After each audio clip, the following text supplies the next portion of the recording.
Commanders fans, welcome back to the channel. Before we dive in, let me say this loud and clear. This team is working every single day to get better, to clean up mistakes, and to bring you, the loyal burgundy and gold family, the results you deserve. And here on Commanders HQ, we're committed to breaking down every move, every decision, and every storyline shaping this franchise. So if you love this kind of coverage, hit that like button right now, because today we've got major news coming out of Ashburn. A new kicker has arrived, a young receiver has been released, and a deeper problem, one that goes way beyond special teams, is staring this team in the face during the bye week. Yep, you read that right. Washington has officially moved on from Matt Gay, and the front office wasted zero time finding his replacement. On Tuesday, the Commanders announced the signing of Jake Moody, who was poached straight off the Chicago Bears practice squad. Moody, a 2023 third-round pick and former star at Michigan, was recently let go by the 49ers after a disastrous Week 1 performance, in which he went 1 for 3 on field goals, including missing a 27-yarder and having a 36-yarder blocked. Since then, Chicago brought him in as insurance while Cairo Santos battled an injury. Moody performed well in his 2-week stint, going 8 for 9, and that was enough for Adam Peters and Dan Quinn to take a swing. And let's be honest, Washington needed to try something. Matt Gay had a brutal outing in Madrid against the Dolphins, going 2 for 4 and missing yet another deep attempt that could have changed the outcome late in the fourth quarter.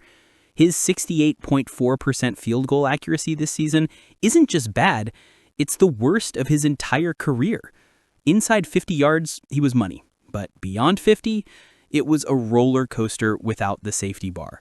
You simply cannot compete in tight NFL games, especially with an inconsistent offense, when your kicker leaves points on the field week after week. So now, the responsibility falls on Jake Moody, a young, talented, strong-legged but inconsistent kicker who has a lot to prove and a lot to lose. This isn't just another signing. This is a test for Moody and for the entire special teams operation. Will the rookie contract risk pay off? Or is this another patch on a sinking ship? Only time will tell. But Washington needed change, and they finally made it. As one door opens, another closes. ESPN's John Keim reported that the Commanders have released W.R. Jacoby Jones, the undrafted rookie out of UCF, who briefly worked his way from the practice squad to the active roster. Jones appeared in just one game this season, recording a single catch for 25 yards, but the team clearly felt they needed flexibility elsewhere, perhaps on special teams or to brace for injuries after the long international trip. This move isn't surprising, but it's symbolic. When you start seeing fringe players moved, it usually signals something deeper. Peters is preparing for more roster churn during the bye week. This team is not standing still. And now, we get to the part of the story that Commanders fans absolutely need to hear, because the kicker situation is not the most alarming issue right now. The bigger problem is this. Washington's defensive backfield, the one Adam Peters has quietly been building, is nowhere close to where it needs to be. And the bye week exposed that reality in the harshest way. Remember when Washington tried building a defensive line out of 4 first-round picks? Chase Young, Montez Sweat, Jonathan Allen, Daron Payne. On paper, dominant. In reality, talented but underachieving core that never reached its full potential. Now fast forward to today, and the secondary is showing shades of that same blueprint, but cheaper. Instead of first-rounders, we have Quan Martin, 2023 second-round pick, Mike Seinristil, 2024 second-round pick, Trey Amos, 2025 second-round pick. 3 second-round selections, 3 players drafted to be foundational pieces, 3 players expected to form the cornerstone of a new, modern, ball-hawking secondary. But right now, all 3 are either injured, inconsistent, or struggling. Quan Martin has had tackling issues, misreads, and blown coverages. Seinristil, a warrior with a huge heart, keeps bouncing between slot and boundary due to injuries, and has had one of the toughest stretches of his young career. Trey Amos, the rookie Peters handpicked, hasn't stayed healthy long enough to create stability. This isn't about effort. This isn't about talent. This is about development, continuity, and coaching. And the brutal truth is this.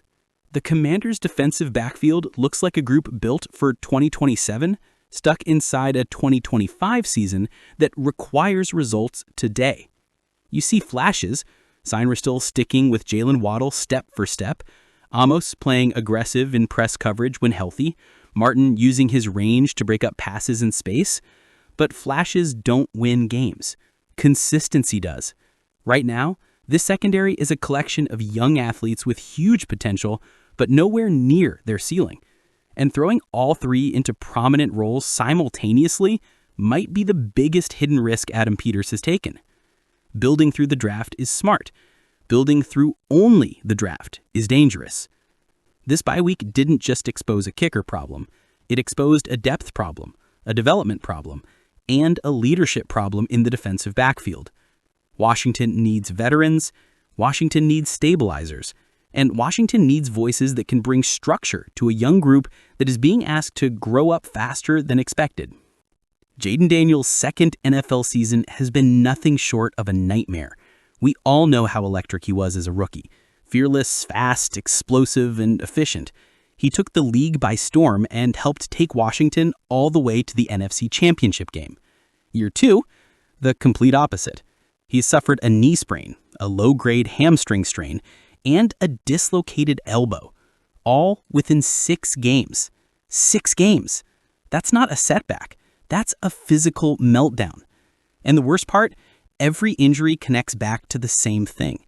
Daniels plays with a level of intensity and physicality his body might not be ready to carry for 17 games. He doesn't slide, he doesn't step out of bounds early, and he tries to fight for every inch. And while that's admirable, and honestly part of what made fans fall in love with him, it's also incredibly dangerous for a franchise quarterback. The Commanders sit at 3-11. The season is gone, the playoff hopes are gone, and even the possibility of a winning record is gone. And now, the only conversation that matters is this. Should Jaden Daniels even return in 2025?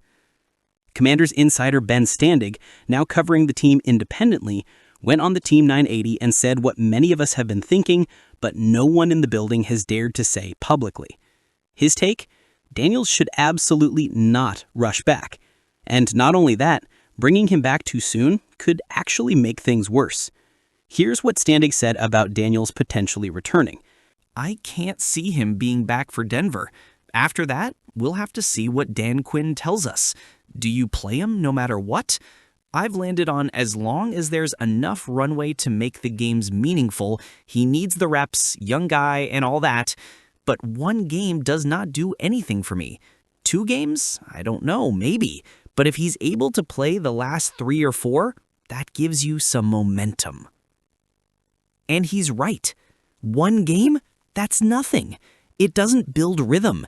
It doesn't build chemistry. It doesn't build confidence. 2 games? Maybe a tiny bit better, but still not enough to justify the risk. But 3 or 4? Now we're talking about actual reps, actual rhythm, actual progression into next season. This is the first time an insider said it directly. If Jaden Daniels doesn't come back until there are at least 3 meaningful games left, it may not even be worth putting him on the field at all. And that is the quiet part said out loud. Here's the thing, Commanders fans. This isn't just about injury. It's about investment. Jaden Daniels is the most valuable asset this franchise has had since arguably the prime RG3 era. He is the centerpiece, the identity, the future of this team.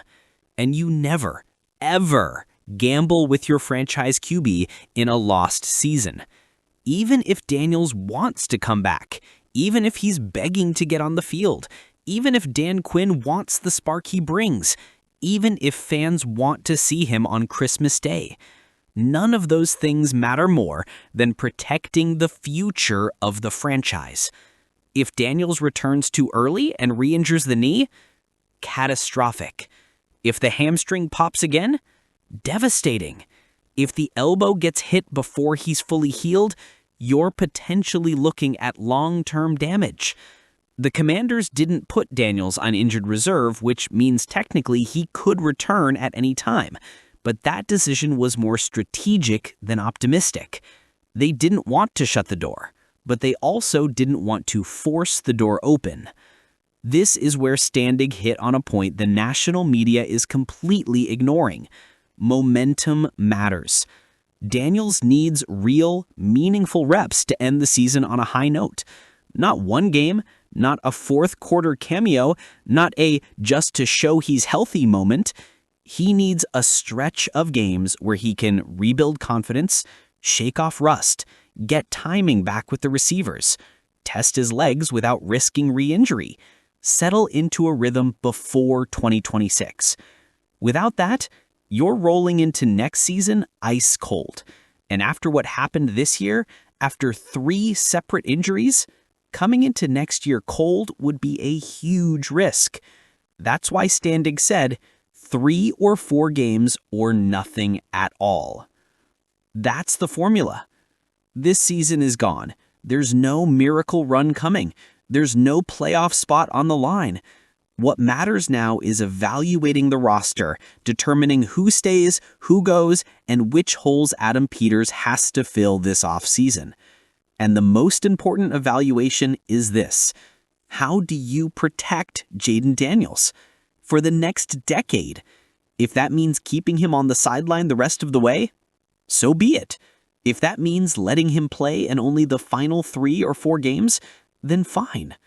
What cannot happen under any circumstances is putting Jaden Daniels back onto the field before his body is 100% ready. That's how careers get shortened. That's how franchises crumble. That's how you destroy momentum before next season even begins. So let's recap. Matt Gay is gone. Jake Moody is in. Jacoby Jones is out. And the secondary might be the biggest long-term concern of all. This is the kind of moment where you see what a franchise is made of. This is where Adam Peters earns his reputation or rewrites it. This is where Dan Quinn must coach harder than ever. And this is where you, the fans, make your voices heard. Was cutting Matt Day the right move? Do you believe Jake Moody can turn things around in Washington? Are you concerned about the young secondary Peters is building? And what should be the next roster move coming out of the bye week? Drop your thoughts in the comments. I'll be reading every single one. And before you go, don't forget, hit that like button, subscribe to the channel, and turn on notifications so you never miss an episode of Commanders HQ. We're here every week, breaking the news, telling the truth, and riding through every high and every low together with this fan base. Burgundy and gold, forever.